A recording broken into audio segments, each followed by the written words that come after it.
Hi friends, welcome back to my channel. అందరూ ఎలా ఉన్నారండి? నేనైతే చాలా బాగున్నాను. సో టుడే వీడియో వచ్చేసి మేమైతే మామిడికాయ పచ్చడి పట్టుకున్నాము. ఇది నార్మల్ సింపుల్గా చేసుకున్నామండి. అంటే ఒక 20 కాయలు తీసుకొని చిన్న ముక్కల పచ్చడి అయితే పడదామని చెప్పి సంవత్సరం ట్రై చేసాము. నార్మల్గా ఎక్కువగా ఒక 1 ఇయర్ సరిపడే నిలవ పచ్చడి అయితే ప్రతి ఇయర్ చేస్తాము. ఆ వీడియో అయితే ఇంకా రాలేదు, వస్తుంది, వెయిట్ చేయండి.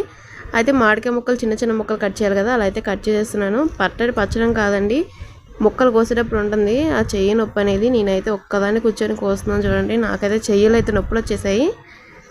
కానీ పచ్చడి అయితే పట్టాలి కదా, మెయిన్ ఎలా అంటే మనకి గుర్తొచ్చింది మామిడికాయ పచ్చడి కదా, సో పట్టేసుకోవాలని చెప్పేసి ఇంకొకదాన్ని కూర్చొని చిన్న చిన్న ముక్కలు కట్ చేస్తూ ఉన్నానండి. నార్మల్గా అయితే మామిడికాయ పచ్చడి పట్టిన ప్రతిసారి మా హస్బెండ్ అయితే కోస్తారు.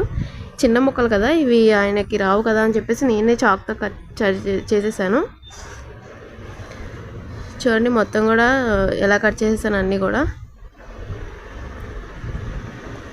ఇంక మా అత్తయ్య పచ్చడి పడుతుంది కదా, సో మెజర్మెంట్స్గా తీసుకుంటుంది. దాంతో ఒక 3 కప్పులు అయితే వచ్చినట్టున్నాయండి ముక్కలన్నీ కూడా. ఒక హాఫ్ గ్లాస్ ఏమో ఆవు పిండి అయితే పట్టేసాము. ఇంకా ఆవు పిండి అందులో మిక్సీలో పట్టేసింది మొత్తం అందులో వేసేసాము.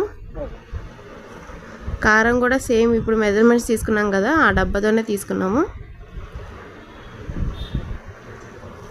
ఇంకా అదే డబ్బాతో సాల్ట్ కూడా యాడ్ చేసుకున్నాము. ఇంకా ముక్కలు మొత్తం కలిపేస్తుంది మా అత్తయ్య.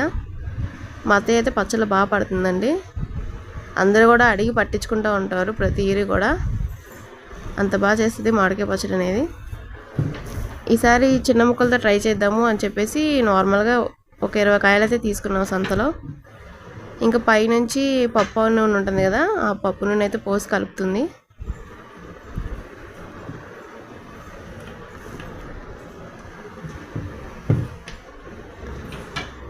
మామిడికాయ పచ్చడి పట్టాలంటే కానీ పెద్దవాళ్ళేనండి, వాళ్ళు పడితేనే టేస్ట్ బాగుంటుంది.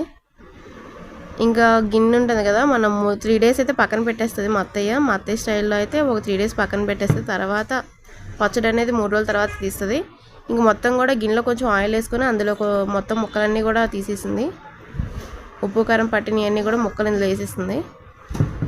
ఉప్పు కారం మొత్తం కలిసిపోయేటట్టు మొత్తం ముక్కలన్నీ కలిపేసేసి 3 రోజులు పెట్టేయాలి కదా, సేమ్ అదే గిన్నెలో కూడా మూత పెట్టి పెట్టేస్తుంది. టెంక ఉంటుంది కదా, టెంక కూడా ఒక 3 టెంకలు అయితే వేసేసాము మేము. సరే అలా టేస్ట్ ఎలా ఉంటుందని చెప్పి టెంకలు కూడా వేసాము. ఇలా ముక్కలు మొత్తం కలిపేసుకున్నాక మూత పెట్టేసి ఒక 3 డేస్ అయితే వాటర్ అయితే తగలకుండా నార్మల్గా ఒక సైడ్ అయితే పెట్టేసాము. వాటర్ అయితే తగలకుండా చూసుకుంటాము. ఇంకా నార్మల్గా అయితే చిన్నులపాయలు వేయాలి కదా, అయితే మర్చిపోయాను. సో అందుకని మళ్ళీ తీసి చిన్నులపాయలు అయితే వేసుకున్నాను.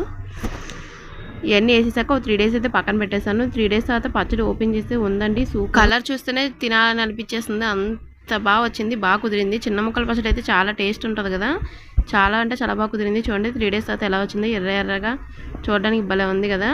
సో 3 డేస్ తర్వాత మేమైతే టేస్ట్ చేసాము అందరం కలిసి. చాలా బాగుంది. ఉప్పైనా పడతాయి అంటే అన్నీ కరెక్ట్గా సరిపోయాయి, బాగా సెట్ అయిపోయింది. సో ఇది నార్మల్గా చేసాం కదా, నిలవ పచ్చడి కాదు కదా. నిలవ పచ్చడి అయితే పెద్ద జాడీలో పెట్టేసుకుంటాము, ఇంకా రెగ్యులర్గా వాడుకోవడానికి చిన్న జాడీ. సో కొంచెం ఆఫ్ అయితే తీసేసి చిన్న జాడీలో వేసేసుకున్నాను. మిగతా అంతా కూడా ఒక నార్మల్ ప్లాస్టిక్ డబ్బా ఉంటుంది కదా, ఆ డబ్బా చాక్లెట్ డబ్బా, ఆ డబ్బాలో అయితే వేసేసి ఫ్రిడ్జ్లో స్టోర్ చేసేసుకున్నాను. ఫ్రిడ్జ్లో తీస్తే పచ్చడి ఇంకా బాగుంటుంది కదా. వీడియో కనిస్తే లైక్ చేయండి, షేర్ చేయండి, నా ఛానల్ సబ్స్క్రైబ్ చేసుకోండి.